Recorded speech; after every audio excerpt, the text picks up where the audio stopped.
उत्तर प्रदेश के गोरखपुर से एक बड़ी चौंका देने वाली खबर सामने आई है, जहां भीड़ भाड़ वाले इलाकों और धार्मिक स्थलों पर महिलाओं को निशाना बनाकर लूट करने वाले महिलाओं के खतरनाक गिरोह का भंडाफोड़ हो गया है। गैंग में 36 महिलाएं और 4 पुरुष शामिल हैं। ये सभी महिलाएं सवारी बनकर ऑटो और बस में चढ़ती थीं। मौका मिलते ही अकेली महिला यात्रियों को निशाना बनाती थी। अचानक उन पर नकली सांप छिपकली फेंक देती थी। डर के मारे महिला जैसे ही चिल्लाती, पलक झपकते ही उनकी चेन पार कर देती थी।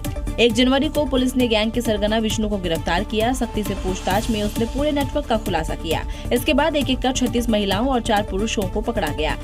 ज्यादातर महिलाएं साड़ी पहनती हैं। उनकी उम्र 20 से 50 साल के बीच है। सामान्य हुलिया होने की वजह से कोई भी उन पर शक नहीं करता था। गैंग का तरीका सुनकर पुलिस अक्सर भी हैरान रह गई। पुलिस आरोपियों से पूछताछ कर दूसरे वारदातों की जानकारी जुटा रही है।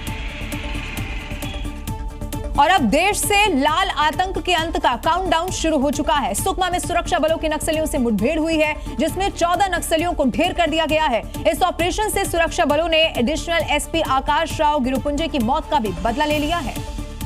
31 मार्च 2026 इस देश को नक्सल समस्या से हमेशा के लिए मुक्त कर हमारे आदिवासी भाइयों बहनों के विकास का रास्ता हम साफ कर देंगे।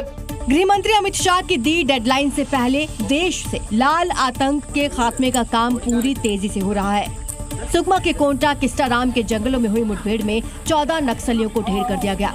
सूत्रों से खबर है कि नक्सल विरोधी इस ऑपरेशन में नक्सली कमांडर मंगड़ू भी मारा गया।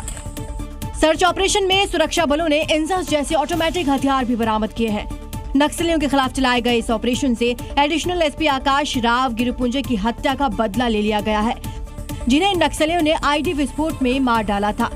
आकाश राव की हत्या में शामिल सभी नक्सलियों को सुरक्षा कर्मी ढेर कर चुके हैं। और इसी तरह नक्सल मोर्चे पर सुरक्षा बलों को एक और बड़ी कामयाबी मिल गई है। जिस नाम से कभी जंगलों में खौफ पैदा हुआ करता था, छत्तीसगढ़ का वही खूंखार नाम अब कानून के सामने झुक गया है, जिसके बाद माओवादी को बड़ा झटका लग गया है।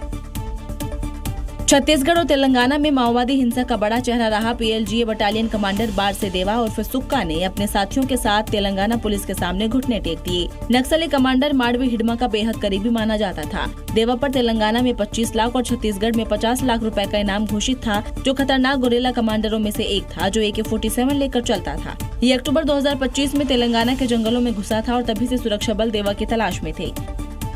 2013 झीलम घाटी नरसंहार में देवा शामिल था। 2021 में बीजापुर हमले में शामिल था, जिसमें 22 जवान शहीद हुए थे। 2006 से 2019 तक 5 बड़े आईईडी हमलों में देवा का नाम रहा है। जनवरी 2025 में तेलंगाना में धर्माराम बेस पर हमले में शामिल था और छत्तीसगढ़ में सीआरपीएफ कैंप पर हमला किया था। जिस देवा का नाम सुनकर सुरक्षा बल अलर्ट हो जाते थे, आज वही देवा हथियार डाल चुका है, जिससे साफ है कि नक्सलवाद की कमर टूट रही है।